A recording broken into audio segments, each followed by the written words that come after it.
mandritry ny andro ianantsika izy ilay eo foana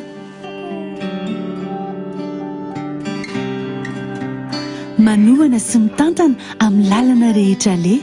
namana hanampiatrany aro miaina sy miaro mandry ivoniny vato mandolotra anao ny vaovao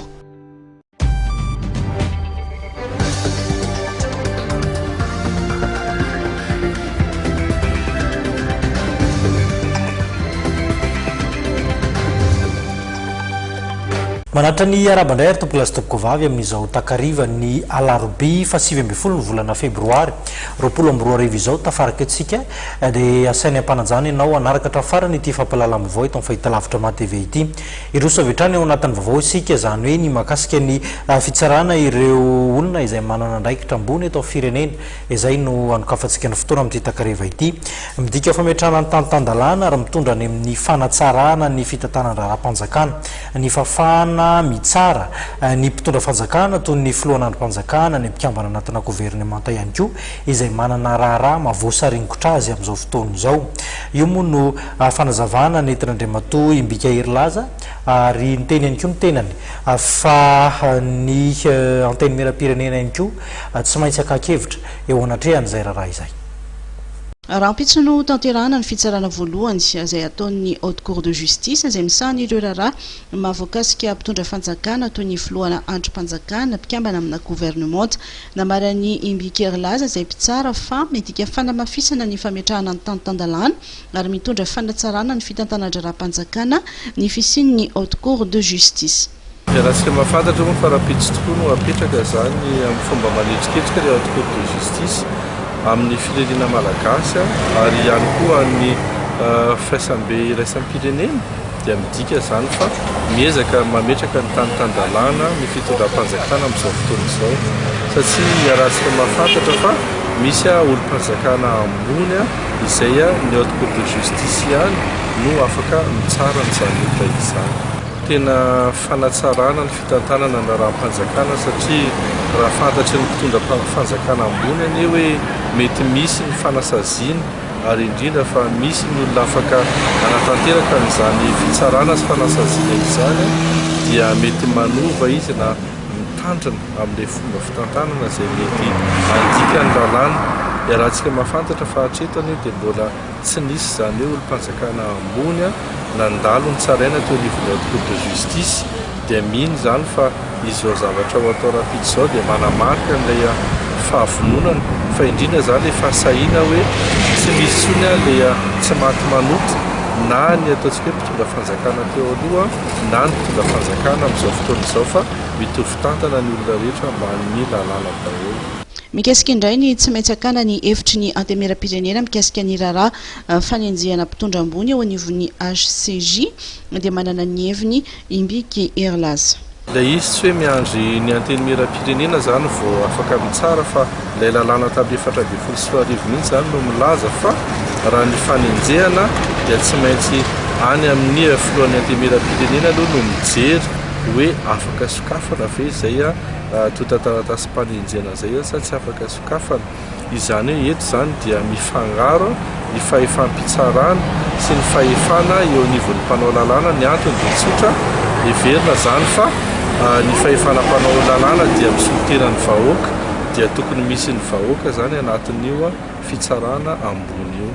raha apitrany amin'ny alapan'ny fitsarana HCJ ny anosy no anatonsana ny fitsarana fanokafana ny HCJ izay na voaray antotantaratasy 7 hatramin'ny tsanganany tamin'ny 7 ka ny 12 amin'ireo no efa nampitainy ny anivon'ny antenimera-pirenena anisan'ireo raharaha miandry fitsarana ny momba ny raharaha fanodikodiana mbola mpanjakana mahavoaringitra ministra teo aloha miisa 3 raharaha izay efa nandalo teo anivon'ny Bianco ary andrasana ny fitsarana ny mpikambana 12 ao anatin'ny HCJ ny famerenan'ny frantsay ireo ilzeparsa ho an'ny malagasy tsy mila fiara mitantana io no fitakiana nataon'ny fiarahamonim-pirenena monde justice taorian'ny fanambarana izay noentiny filoha-pirenena frantsay Emmanuel Macron izay nanasokazy ireo nosy ireo valanjavaboary frantsay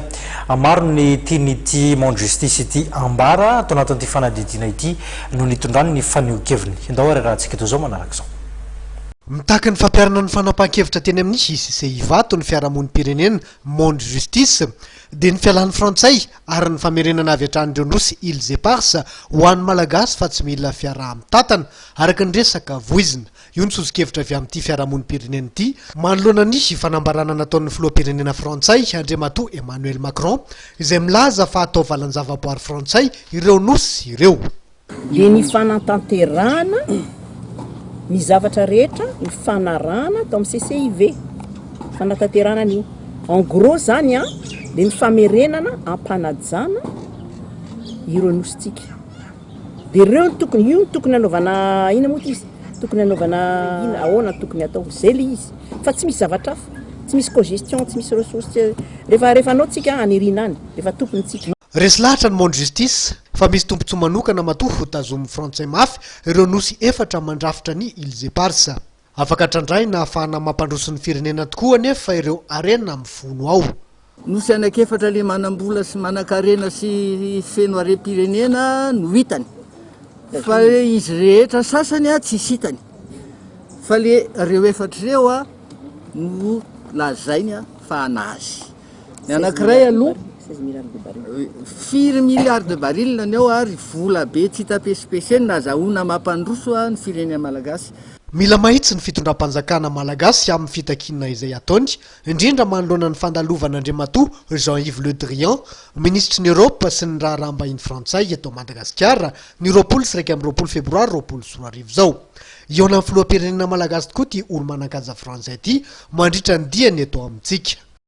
Mitaky ny ampafantarana amin'ny fomba mangarahara ny malagasy tsy akanavaka ireo tany izay kasain'ny fitondram-panjakana malagasy amidy amin'ny vahiny ny Monde Justice azon'ny vahoaka ho izy ireo ny mahafantatra melony tetikasa lehibe toy izany mba hisoroana ihany koa ny fitaka sy ny lainga mahazo ireo tompo tany satria mateti-pitranga ny rarataka izany arahantsika ny fanadidina ihany koa. Indrindra fa ny tany fambolena dia omena ny vahiny ka mila lista zay tompoko mila lista avy amin'ny fanjakana inavy satria hoe misy any Dego misy any Tuléar misy any Atsiseria mba ataovy lista satria manana zo mahafantatra reto mpanao gazety reto ary manana zo ampahafantarina izay vahoaka hoe aiza ny lista ny tany rehetrarehetra zay ho ambolenareo zay omenareo ny any velany ho ambolenareo anaovana tsy fantatra mila lista zay tompoko mila lista fa tsy tapoana fotsiny hoe ohatra ny Ambotry Manjaka hoe tapoana dia avy ndray tapoana koa Grand Sud dia tapoana koa ny Mampikony zay mantsy mijery ny rano Mampikony voalaza fa hoe mamboly eo foana ny ina moa izy ny malagasy dia tapotapoka teo miala dolidoly gaga be dia mijereko ny certificat de situation juridique zay fa anareo anga le tany anaika zay ngy mamboly eo foana certificat de situation juridique misy azany sokota zany zay ino to hoe karana hony ka ok zay tompoko zay zavatra zay fa tsy anaiky izay malagasy anao sensibilisation ira Madagasikara zay ary ao anatin'izany koa misy koa ny Ambotry Manjaka zay tapoka be koa hoe jereko le ana le lalàna tsisy mandeha amin'ny laony mihitsy le lalàna fa rehefa nitoroka zay hoe tsisy procédure de commodo tsisy affichage tsisy an'izao miazakazaka igny ana ry zareo dia tonga dia hoe andao amena asina guichet dia amena ina moa izy compensation zareo. Iazo ny tapany Atsimonosy isika ao anatin'ity vaovao manaraka ity distrika efatra ao anatin'ny faritra Androy no ahitana goavana ankehitriny satria dia tafakatra hatrany amin'ny 20 ariary ny 20 litatra amin'ny rano any an-toerana misy fiantraikany goavana amin'ny andavanandrom-piainan'ny mponina ny fisian'ity tranga ity satria mety hitarika hatrany amin'ny kere ny fisiany zany ahitany izany etsakilany nefa tsy mitazapotsy ny famanao zay ho afany ihany koa ny tompon'andraikitra ahafahana mamonjy ireto piray tanindrazany reto. Maina ny ilany Atsimonosy arahina ny isin'ny kere raha nitatitra avy amin'ny faritra Androy nanomboka ny volana Oktobra fiandohan'ny fotoam-pahavaratra dia tsy nisy ny rotsakorana tany an-toerana manoloana io dia maina ny tany any an-toerana ireo distrika efatra ao anatin'ny faritra Androy mitohy any amin'ny ilany atsimo andrefa ny faritra Nosy no voamafy amin'izany ho an'Ambovombe dia miaina be ny famokaran-drano ao Mahavelo ary tsy mahenika ny filan'ny mponina ho an'Amboasary sy ny commune Sampona Maroloamainty ary Maroalpoty ambany be ny famokaran-drano azo avy amin'ny fisotonana ny ranony mandrare. Antsasaky ny famokarana ihany sisa no vitan'ny fampiakaran-drano ao am-potaka izay vidina 200 ariary ho an'ny 20 litatra. Ahina ny isin'ny mosary any atsimon'ny nosy. Malohany izany dia efa nisy ny fifandraisana andraikitra aingana no tanteran'ireo tompon'andraikitra samihafa. Anisan'izany ny fizarana rano amin'ny camion citerne izay ataon'ny AES sy ny sampandraraparitry ny rano any an-toerana. Io ihany koa ny fametrahana fitahirizan-drano amin'ireo toerana tena voamafy mba ahafahan'ny mponina sy ny biby fiompy mahazo rano. Io ihany koa ny fizarana fanadiovan-drano isan-tokantrano araka ny tatitra ny faritra Androy. Mahalona ny zava-misy any atsimo ny PNGRC dia nandefa ihany koa ireo fanampiana ratsakafo natolotra ny gouvernemanta ny avy amin'ny Royaume d'Arabie Saoudite. Fanampiana izay ahitana ohatra vary 10 kilao, voamaina 10 kilao, menaka 1 litatra, sira.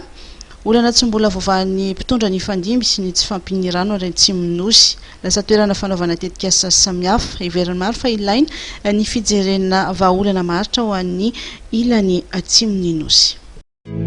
Guichetier, agent de caisse, votre travail exige de la concentration, de la rapidité et de l'efficacité. Batimax vous accompagne avec les matériels monétiques Secure Plus. Comptage de billets en toute confiance. Cerclage des liasses en quelques secondes. Un coffre à caisse pour sécuriser l'opération de la journée. Triple cerclage de briques en 22 secondes. Et sécurisation des paquets dans un coffre principal anti-feu, anti-cambriolage. Comptez, cerclez et sécurisez. Votre travail est allégé.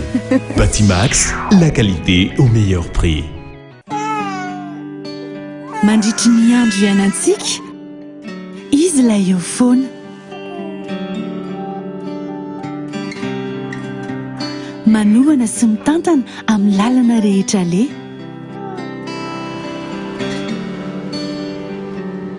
izy lay mahatoky sy miaro mandrakariva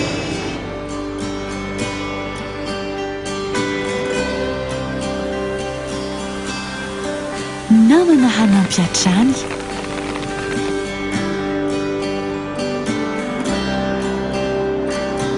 ahafahantsika miasa tsy misy ahiahy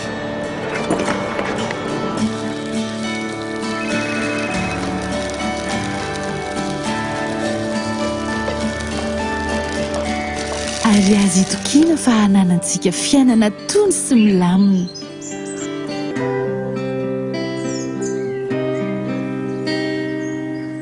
aro miaina sy miaro mandry ivoniny vato vaovao ny fahasalamana raha mbola tsy tafiditra eto Madagasikara ilay valana aretina mandoza coronavirus dia miverina mipoitra indray izao amin'izao fotoana izao ny aretina pesta na dia tsy dia betsaka loatra tahaka ny taondasa sy ny tamin'ny taona 2024 aza mitranga ny toerana zany sy ny olona izay voan'ity aretina ity dia nahitana izany sesy anefa ny tao amin'ny distrika Anambositra tao nitondran'ny tompona andraikitra eo anivon'ny ministera ny fahasalamam-bahoaka fanazavana ny momba ity raharaha ity.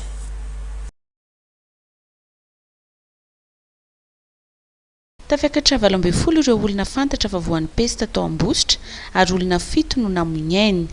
Pesta atody tarimy ireto tranga hita tao amin'ny commune 4 tao Ambositra ireto dia ny commune Ambovombe centre, Ivato centre, Ambalamanakana ary Ambatofitorahana. Toerana isan'ny ahitana trangany sesesy mikasika izay aretina pesta atody tarimy izay araka izany ny tao amin'ny distrika ny Ambositra. Efa nisy ny fepetra niraisan'ny teo anivon'ny ministera ny fahasalamam-bahoaka mikasika izay. Noho izay zavatra trangana pesta mifanesisesy tao izay natonga andreo ekipa ireo zany lasa nanao renfort any atoerana amin'izao fotoana. Tsy midika akory zany hoe be dia be ny matin'ny pesta any fa raha atambatritsika ny matin'ny pesta tao Ambositra hatramin'ny andohan'ny saison zany hoe nanomboka tany amin'ny volana août hatramin'ny eto dia 7 ny matin'ny pesta tany. Mariako fa ireo olona 7 matin'ny pesta tany Ambositra ireo dia teny ivelan'ny hôpitaly daholo tany atokantrano zany tany communauté tany izay no nafaty amin'ilay olona fa ireo izay tonga namonjy sy tobim-pahasalamana dia avotra avokoa voatsabo ary sitrana tsara mariana tsara izay mahay mitsabo pesta zany mitsabo eto Madagasikara ary azo tsaboina tsara eny amin'ny tobim-pahasalamana fototra io pesta io tsy mila hoe referena alefany amin'ny tobim-pahasalamana lehibe raha toa ka misy aretina pesta tonga amin'ny toerana anankiray amin'ny CSB anankiray fa hainy mpitsabotsy hainy dokotera ary manana fitaovana ampy anaovana fitsaboana momba an'izany izy.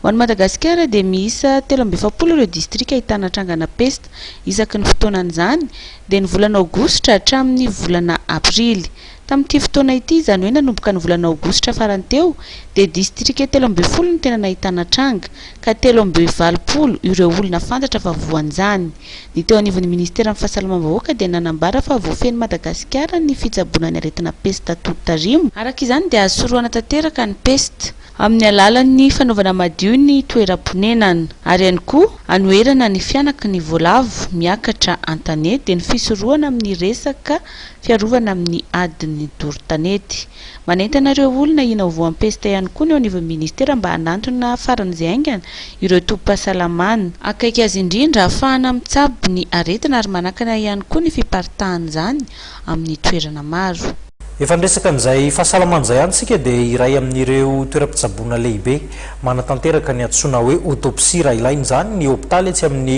HGRA etsy Ampefilo. Amin'izao fotoana izao anefa dia voaterina ato ny fanatanterahana izany autopsie izany. Tsy mbola fantatra mazava ny fotoana izay iverena ny fahafahana manao izany autopsie izany raha ny loharanom-baovao voaray teny atoerana. Nanomboka tamin'ny 21 volana febroary teo dia nahato ny fanatanteran'ny hôpitaly HGRA autopsie no ny raharaham-pitsarana izay misy amin'izao fotoana izao. Tsy mbola fantatra kosa nefa ny fotoana iverenan'izany raha ny fanazavana na voaray. Ny autopsie marihana tsara fa dia misy service manokana mikarakara azy io ao amin'ny hôpitaly Ravoagy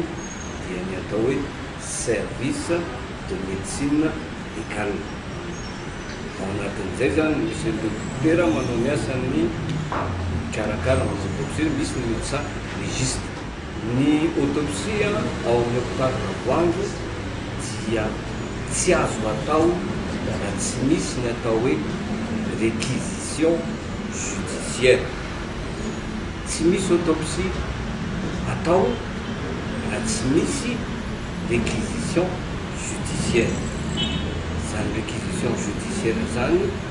dia baiko avy amin'ny parquet Antananarivo na Ampanoavana sy ny ratsa mangaika miara-miasa aminy. Mikasika ilay ratovavy izay niteraka resabe tamin'ny tambajotra serasera sy nivoaka tamin'ny haino manjery sasatsasany izay voalaza fa andraisina mpianatra ho mpitsabo ary nolazaina ihany koa fa maty dia nalefa tany amin'ny tranopaty saingy tany no ny fohy totovavy ity. Nanambarany teo anivon'ny hôpitaly fa tsy nisy izany tranga izany. Rehefa natao ny fanamarinana rehetra dia tsy nisy mihitsy ny tranga io kanefa dia nahely tamin'ny tambajotra serasera sy tamin'ny gazety vitsivitsy izay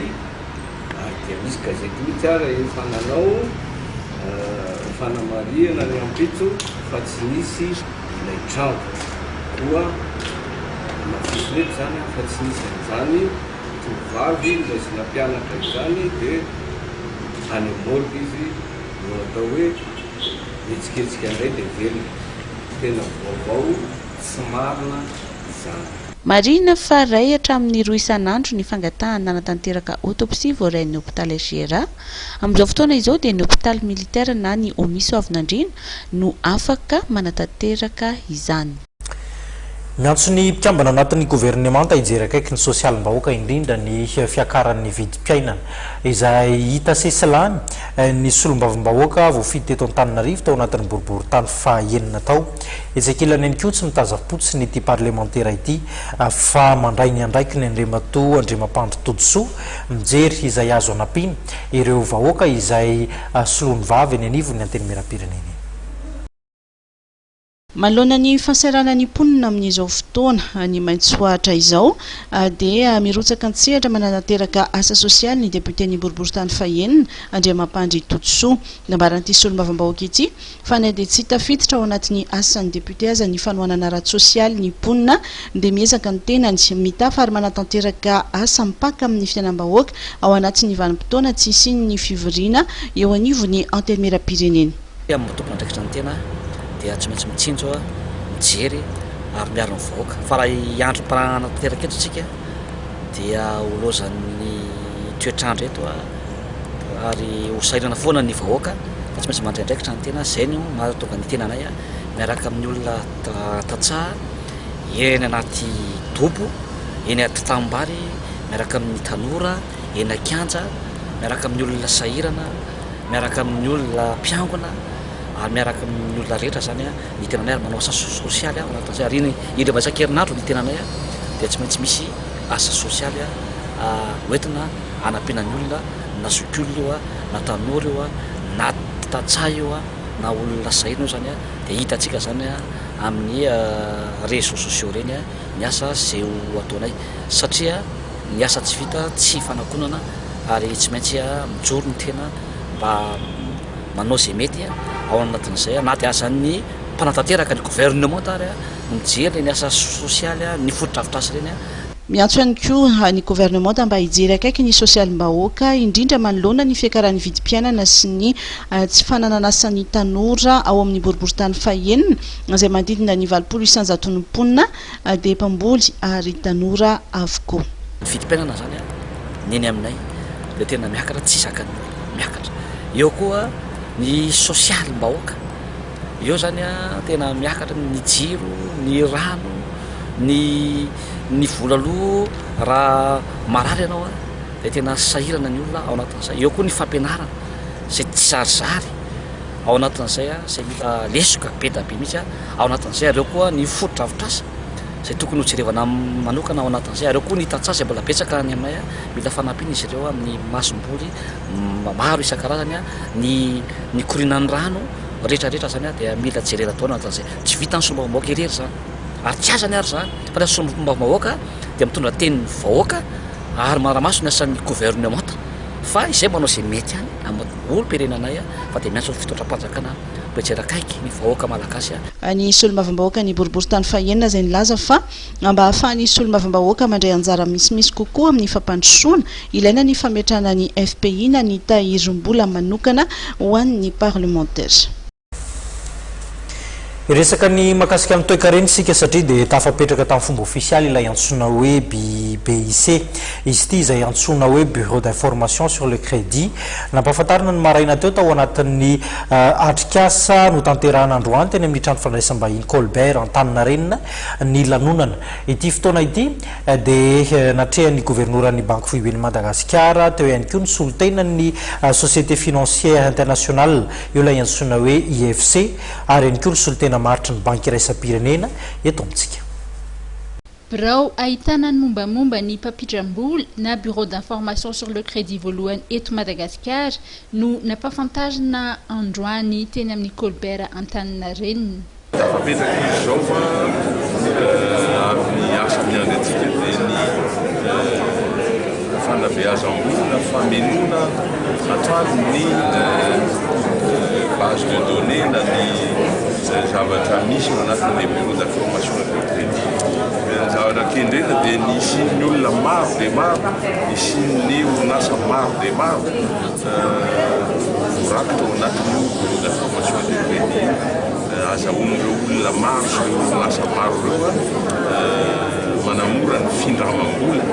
eo amin'ireo mpampindram-bola isan-karazany zava-dehibe ny fanamafisana ny fahafahana mindram-bola sy ny fampitomboana ny tany ireo misitraka ny tolotra ara-bola ho an'ny banky iraisam-pirenena sy ny société financière internationale. Nous avons l'immense honneur et le plaisir aujourd'hui de célébrer un moment historique pour Madagascar en termes d'inclusion financière. L'aboutissement du bureau d'information sur le crédit à Madagascar est le fruit d'une coopération exemplaire entre le gouvernement de Madagascar, la Banque centrale et le groupe de la Banque mondiale. Je voudrais tout particulièrement remercier la Banque centrale à travers son gouverneur et ses collaborateurs pour le travail acharné et remarquable qui a été accompli effectivement durant les 3 dernières années de mise en œuvre du projet. De même, au sein du groupe de la Banque mondiale, ce projet a mobilisé plusieurs compétences sous la forme d'appui budgétaire de la Banque mondiale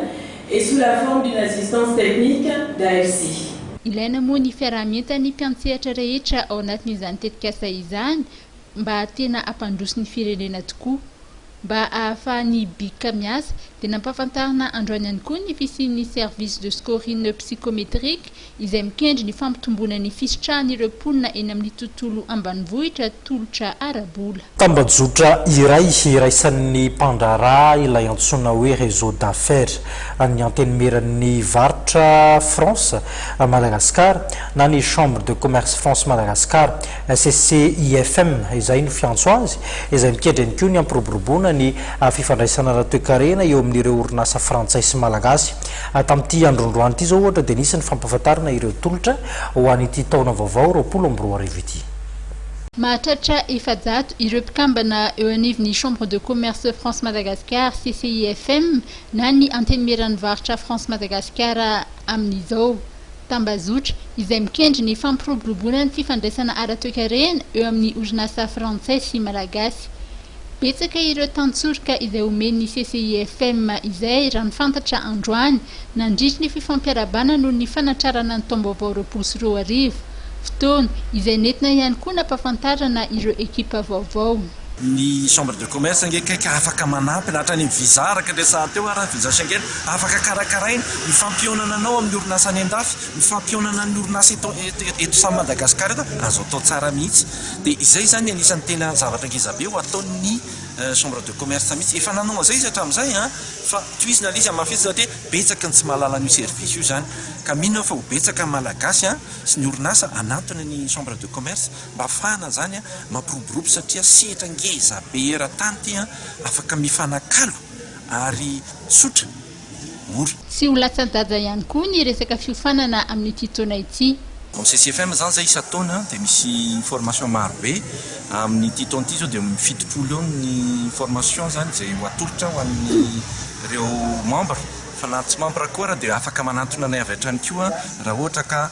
mila andreo formation ireo. Ny formation moa zany araka ny fantatritsika dia mipotra ao anatin'ny site web ny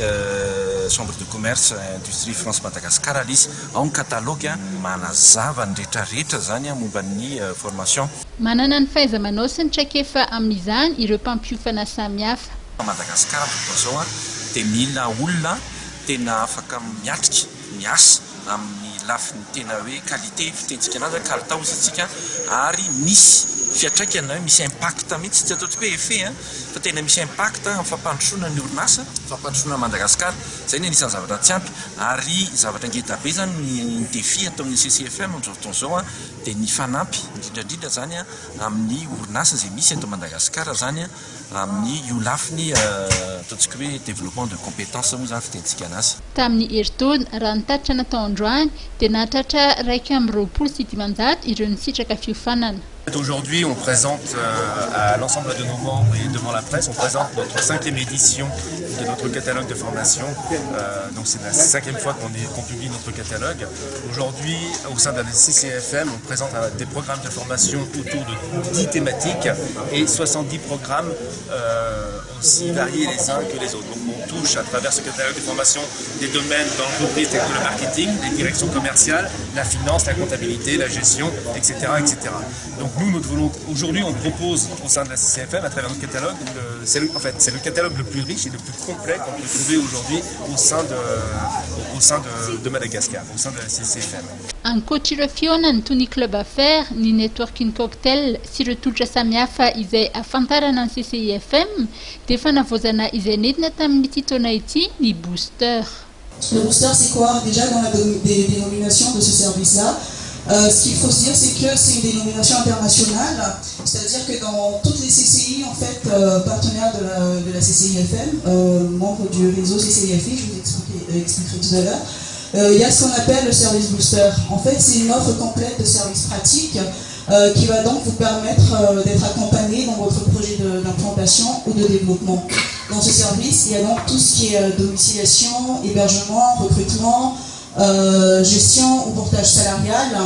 développement commercial, prospection ou back-office. Izany booster izany dia tantsorika nampina amin'ny fanatanterahana na fampiroboroboana ny tetikasa iray. fa manana farampanazavana hoentina momba ny toedra raha misy eo amin'ny orinasam-panjakana kromita malagasy ny tale général zany orinasam-panjakana izany misy hatrany ny ezaka itadiavam-baolana ahafahana manarina ty orinasam-panjakana ity hoy ny fanazavana izay hoentin'ny tale général eo anatin'ity fanazavana manaraka ity. Efa eo ampilatanan'ny fitsararany raha ny fampatsiahivina nety ny tale général ny Kroma mikasika ny fanotokodinam-bola izay nisy tao amin'izany orinasa izany nandritry ny tao-pitantanana 724 sy 20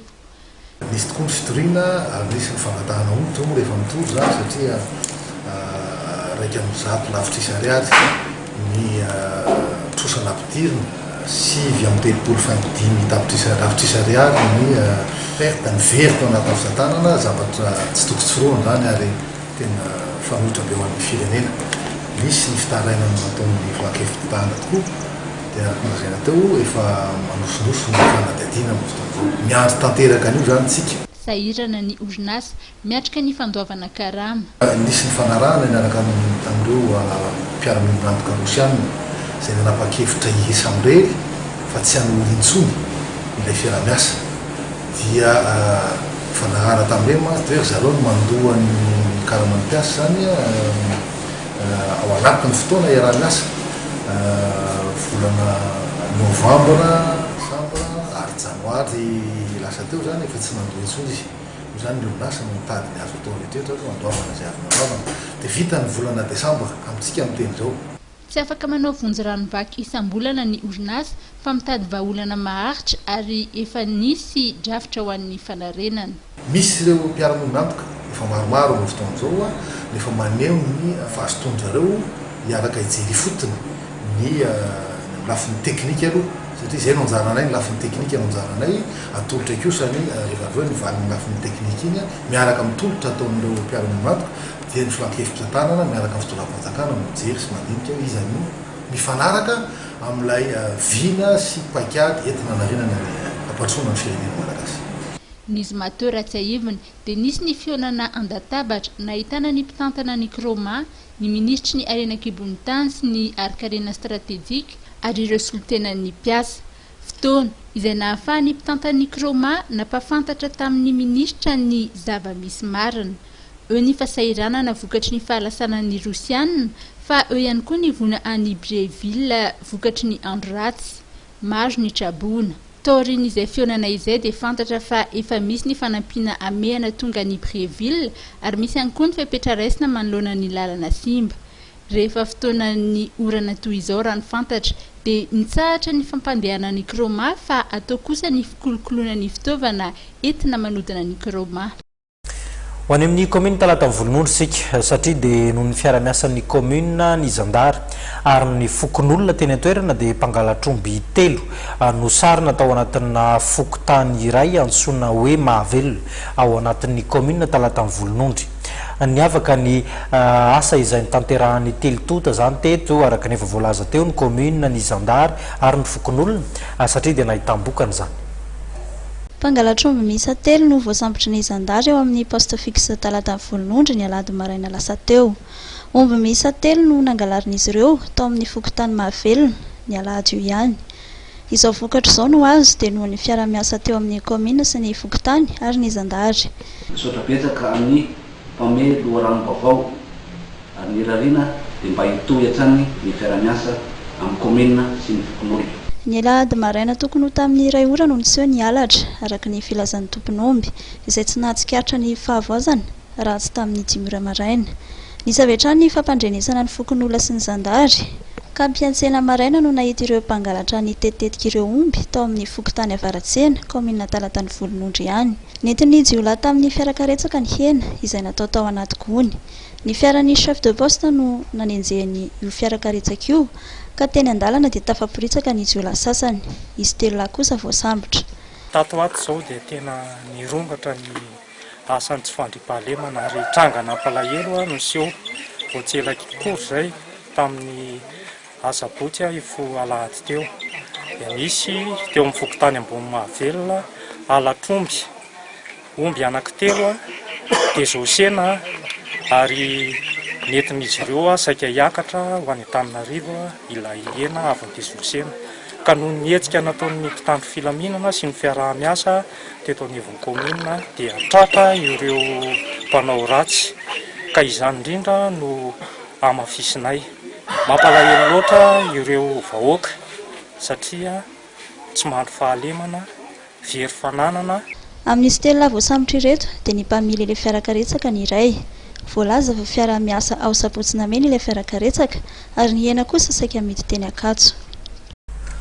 Maro anisany ankizy sy ny tanora eto Madagasikara izy ireny anefa no antenaina hitondra fampandrosoana ny firenena orina kely ao araka izany dia mila apetraka amin'izy ireny ny fanabeazana azo antoka mahafototra ihany koa mila fitezahana sy torolalana amin'ny fiarovana ny toe-pahasalamana ihany koa anefa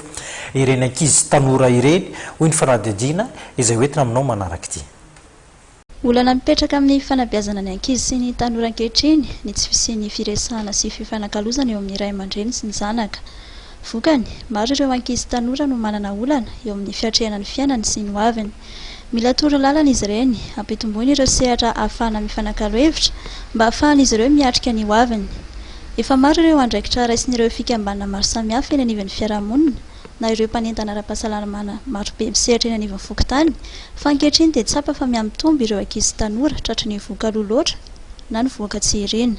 Araka ny nambaran'ireo olona nanaovana fanadihadiana androany dia mila ampitomboina ny fampahafantarana sy ireo fanentanana ny ankizy sy ny tanora eo amin'izay lafin'izay mba ahafahan'izy ireo mahay miaina ny maha-ankizy azy sy ny maha-tanora azy ireny. Ohatran'ny hoe tsy ampy ilay fampahafantarana an'izay fanabeazana ara-pananana izay tokony hoe mba hojerena izany hoe ampidirina any satria tanora izao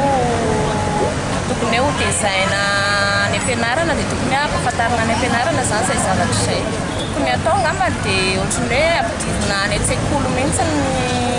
izay ohatran'ny hoe ampidirina atao taranja mihitsy izany ilay izy. Aina manjery ny resaka ohatr'izany antony resaka hoe resaka internet mampafantatra ny zavatra ohatr'izany fa io za mahita hoe ampy ilay izy fa io miankina amin'ny olona tsirairay avy. Misy olona tia anday an'izy ary misy olona tsy tia anday an'izy fa zay zavatra fantany any zay didoany any zay fahitako an'izy aloha ary ataoko hoe fanampin'ilay izy raha sosokevitra ty any dia tokony hoe misy karazana organe anakahitsy tokony apetaka ny fanjakana mampianatra ny olona mampianatra ny olona mampianatra ny ankizy any an-dakilasy zany na ny amin'ny CEG na ny amin'ny EPP zany mampianatra azy ireo hoe ahoana ny tokony hitezainy tenany ao anabeaza ny tenany mba hafeny zavatra ohatr'izany satria raha mahatsikariko nareo amin'izao fotoana hoe io any amin'ny faritra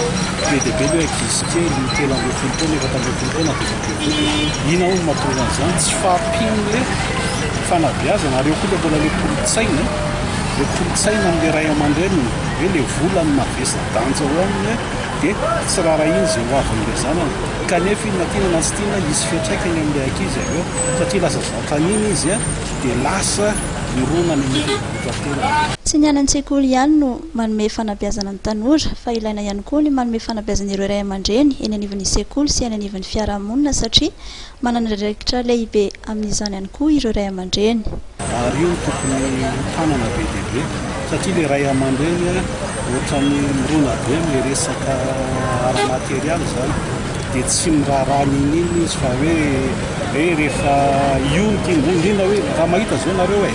amin'izao fotoana izay raha vao mahita vazana izy anaty hoe vazaha efa antitra be aza dia tsy mampanina azy mihitsy manome zanany miaraka amin'ny olona ireny fa le zavatra tena zava-be aminy hoe mahazo vola raha amin'ilay vazaha izy rehefa le vazaha avy eo vita ny ataony lasa izy mody anany dia ianao no mizaka ka le ray aman-dreny amiko ny tena mila beaza mihitsy ary tena rehefa raha vity zay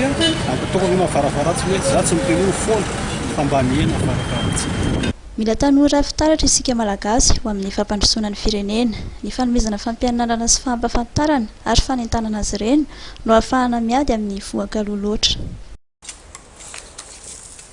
sakana tsy atongavana amin'izay fandrosoana izay ny toetsaina tsy tian'io fandrosoana io kanefa dia mila resena zany toetsaina lomorona izany ny fanovana toetsaina ny fototra ahafahana mitondra makany mitetika asa mpampandrosoana maharitra ny fotony ahafahan'ny firenena iray mandroso raha ny faradidina izay natao teny rehetra teny. Anisan'ny sakana tsy mitondra fampandrosoana ho an'ny firenena ny toetsaina tsy tia fandrosoana. Olana hita taratra eny anivon'ny fiarahamonina izany satria misy ireo olona no manamaivana ny fifanajana, ny fanarahan-dalàna sy ny fanajana ireo fifanarahana ara-piarahamonina ifampivezana sy ny maro hafa amin'ny lafiny rehetra. Ny fanovana toetsaina no fototra ahafahan'ny firenena iray mandroso satria miainga avy amin'ny toetsaina tia fandrosoana sy ny fanabeazana ny olon-drehetra ho tia fandrosoana no mitarika toetena andraindraikitra ary mety ho hita taratra eny anivon'ny fiarahamonina, eny anivon'ny fokontany sy eny anivon'ny toeram-piasana ka mitarika fampandrosoana ny firenena izany. Amin'ny fampandrosoana ny firenena aloha dia tsy misy raha tsy mifanovana toetsaina dia mifametrahana disipline satria ny antsika izao mahatsikaritra fa raha resaka disipline zany na fampifezana eto amintsika tsy misy dia manao ezaka kely ilay fanjakana dia avy eo miverina amin'ilay fanapahan-kevitra to raisiko ohatra fotsiny izao hoe misy fotoana